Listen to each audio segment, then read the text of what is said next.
Alright, hello everybody, it's Katrina and welcome to Katrina Off Script. So today's weekly vlog is going to be a little different. I am outside today on my daily walk as part of my recovery from surgery. So I do try my best to walk at least 30 minutes a day right now. That's what I'm up to. This vlog probably won't be the full 30 minutes though, just because I haven't done a whole lot this week. So this week has been pretty uneventful for the overall.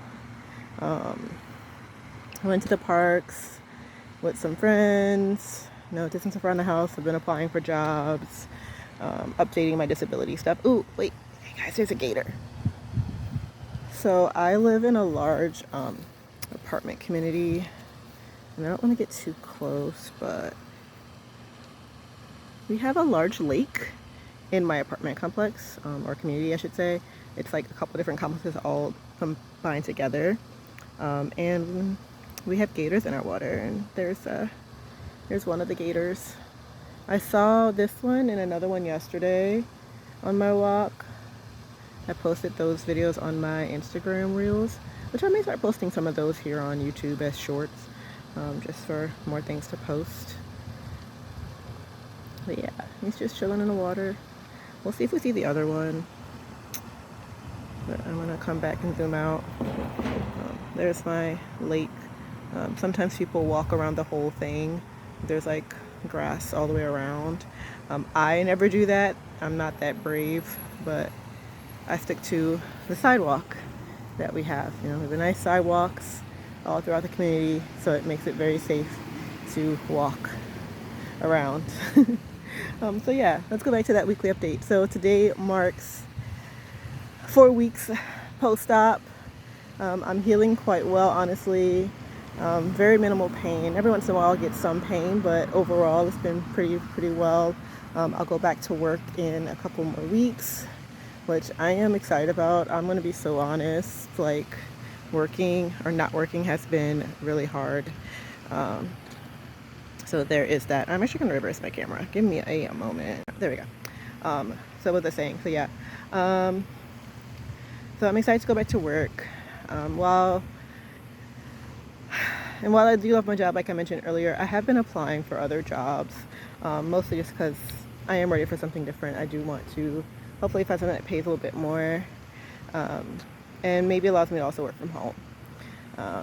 Just because I'm kind of over the grind of going into work every day, So we'll see what happens over that time.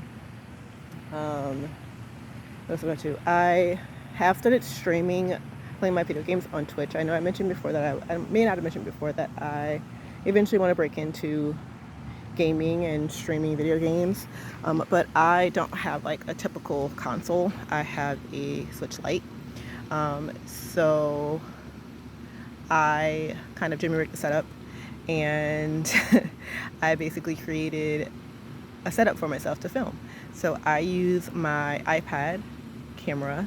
I use the iPad, I set it up in front of my Switch, which is on a stand, and I use that camera as my camera to film me streaming. And then I have a Pro controller that I use to play the game on my Switch Lite. So yeah, it's a little bit jimmy rigged, but hey, it works. I did my first stream yesterday. I streamed probably about a little bit under 2 hours. I had a couple people show up, so that was really great. So I'm gonna keep going. I'm gonna keep streaming. I don't know how often, but something I'm definitely gonna do as much as I possibly can for now, and we'll see what comes from that. Kind of the same thing with the YouTube. I'm just kind of posting and seeing what comes of it. If I get to a point where I get a lot of followers and I can be able to make content full time, that'd be cool, I guess. But I don't know, something I want to make my full time career, really. Maybe just like kind of a side gig kind of thing. What else I've been up to this week? I mean, honestly, I didn't really do a lot. Like, this week has been kind of uneventful, to be so honest. I've done my like around the house kind of chores, which is fine, I guess. I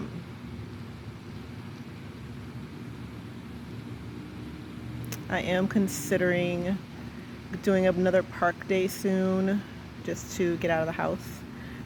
Just don't know what day or what park, and I may film some of that. I didn't film last time I went to the parks, but maybe I'll film some of that and put that into my vlog when I go next week. or when I post next week's vlog, because I'll continue to do my weekly vlogs at the minimum. Even when I go back to work, I think I'll post those in. But I do have some questions for anyone watching. You can share in the comments. What's some things that you want me to talk about?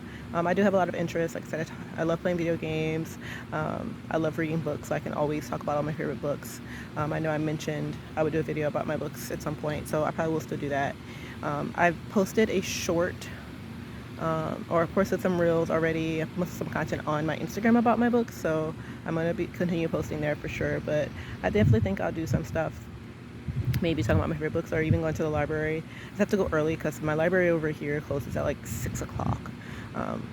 So it's really early close most days. And there are libraries around me that close a lot later. So it's why it's always weird. But yeah, mine in my neighborhood closes right around 6 o'clock every day. So I'd have to go early enough. And then of course, be careful filming, obviously, because, quiet space and all that. But I could definitely film going there. I just don't go to libraries often. I honestly use Libby a lot, so maybe I'll film me on Libby. I have it on my iPad.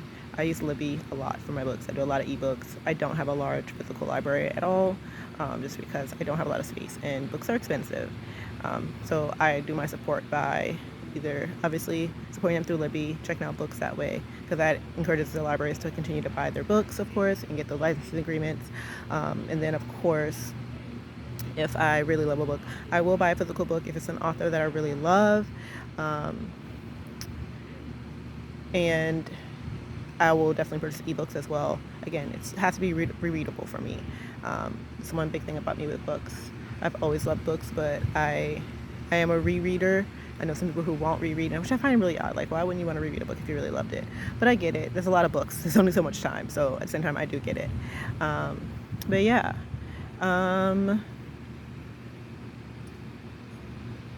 What else? What else can I talk about this week? Gosh, I feel like it's going to be a really short video because I really don't have a lot. I didn't do a whole lot this week.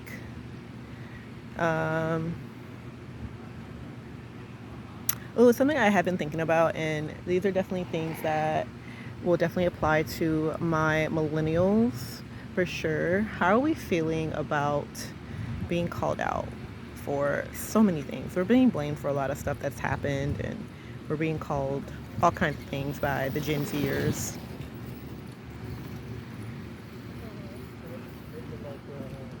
So many people out walking. That's one thing I love about being here. I see the content a lot on Threads, on Instagram even, of people calling out the millennials for so many things. And it's like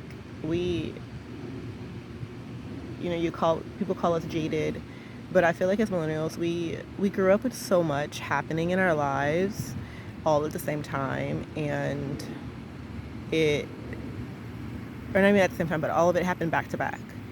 Like, there was never any sort of like break really in what was happening to us, especially like the early 2000s. I would say from, or at least for me, like between my personal life and what was happening just in the country and even in the world, I feel like I couldn't breathe sometimes, like looking back at it. And being a teenager into a young adult definitely made it hard to do stuff and feel like you could function. One thing that has come up a lot recently, that I've seen on Threads and also actually talked about at work, was people asking me, asking about 9/11. And a lot of people that I work with do forget how old I am. I will say that is something that's very common for me. I get told a lot I don't look my age, which I fully understand. I know that I don't, but I'm 41 and I'm older than a lot of my coworkers. And so, I get that we had a whole conversation because I had, these kids I work with, they weren't born. They were not alive when 9/11 happened at all. Some of these kids are 19, 20 years old. So they're asking me, what was it like? What happened? And I have another coworker who's about the same age as my sister. And so he and I were kind of sharing our experiences, and then we had another coworker who was also in that same age bracket, and we're all kind of sharing what we experienced as teenagers. There's a bug. What we experienced as teenagers during 9/11. For me, it's always funny to me to share this story because it was so surreal. We had just switched classes from our homeroom to our first period, and this particular day at school was a block day. My school did 4 days of block, so we spent like an hour and a half in each class versus just like 50 minutes or whatever it was. So we were switching from homeroom to first period because it was a odd day. It was an odd block day, and so we get to class. Our teacher is in the hall. Basically, some people get to class. That's usually what all the teachers did in between bells. And so he's in the classroom, and our classes are on kind of like a little, like almost like a cul-de-sac kind of situation. Just had like 4 classes in each little like offshoot of the hall, of the main hallway, and we're in the back corner. And so we are in the classroom, and then the second bell rings, I believe, and as the bell's ringing, he comes running into the classroom and telling us to turn on the TV. And so we turn the TV in the classroom on, and it's already on the news channel, and we watch the second plane hit the tower, and then we watch the towers fall. And literally, it was like the earth stood still. I had several teachers in my high school who were active military reserves. One was Air Force, one was Army, and I want to say the other one was Navy, maybe, or maybe 2 of them were Air Force. I'm not 100% sure. I know there's at least 3 teachers that were active reserves that had to leave. They had to go report to their bases and be ready to be deployed, possibly. And after everything, like she just turned the TV down. And what I loved about this particular teacher is my history teacher. His name is Mr. Pickett. I love this man. He was my favorite teacher in high school. I actually have him on my Facebook. He wishes me happy birthday every year. So, Mr. Pickett, if you ever see this video, you're the best man. But he was a history teacher who was also a retired veteran. So he took time to explain to us what was happening, because he could tell that as, yes, we were teenagers, but he also understood that we were going to be young adults who were going to be going into the world soon. So he took that time to explain some things to us and help us understand what exactly was happening. Now, as I mentioned, I'm from New Orleans, Louisiana. My high school was very close to our downtown and central business district.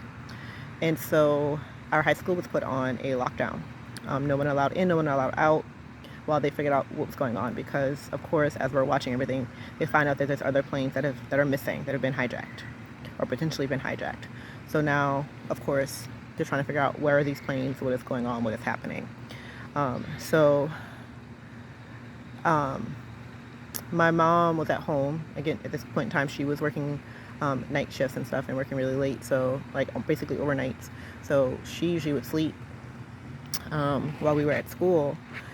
And so she's texting me just to make sure that we were okay at school, because they had on the news like schools were on lockdown and stuff like that. Especially, and then they put what schools were, because not every school was.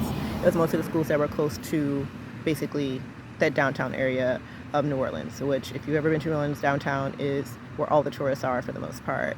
You have all your major hotels, you have all your major shopping, French Quarter, like all these monumental areas, Jackson Square, St. Louis Cathedral, all these things are downtown. These are all areas that people are in pretty much all the time, so it's somewhere that's easy for someone to be hurt. We also had our ports, we had our own trade center place. There's just so many things in New Orleans that could have easily been a target. So they went through and had us on lockdown. Most of us had cell phones, so they allowed us to, at least call our parents, let them know we were okay, send text messages, stuff like that. Our teachers didn't care if we were on our phones. They fully understood what was going on. Parents were going to be worried. And they didn't want all the parents calling the school, so I fully get it. But yeah, so, I shared that with the kids I went to school when I was kids at work, and, they were really shocked to know that I watched it, just know that we literally sat and watched it happen. And I can say definitely it contributed to, as a millennial, me being the way I am.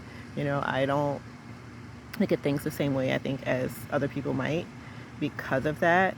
And consider everything I went through personally prior to that. You know, my father passed when I was a teenager. We moved around a lot. Like, there's so much happening in my life that it seeing that was definitely scary and traumatizing, but not as nearly as traumatizing as other things I went through because I had no personal stakes in that really. So now I can look at it and say that was a crazy thing to experience, and you know, it adds to that list of those once in a lifetime things that happen. So yeah, so there's that. So yeah, so my fellow millennials, you know, what do you remember about 9/11? Because like, it's always fun to find out other people's thoughts on it, to be honest. And you know, if you feel like sharing that in the comments, please go right ahead. So yeah, so I think I'm going to end today's video right here, and we'll see what I do get up to this week. Like I said, I'm going to do another Twitch stream, at least maybe 2 more. We'll see. I may film some of that. I have been working on some sewing, so I may film some of my sewing and put that in the blog. Mostly hand sewing right now. I'm still kind of playing around with my machine, trying to understand my tension and everything again, because I haven't sewn in a really long time on a machine, so I really gotta get that figured out. But I may film that too next Wednesday if I don't do a walk. Weather is always a factor in my walks.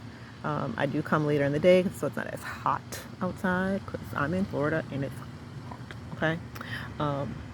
But weather is a big factor for me. So then I'm going to end it here, and I'll see y'all next week.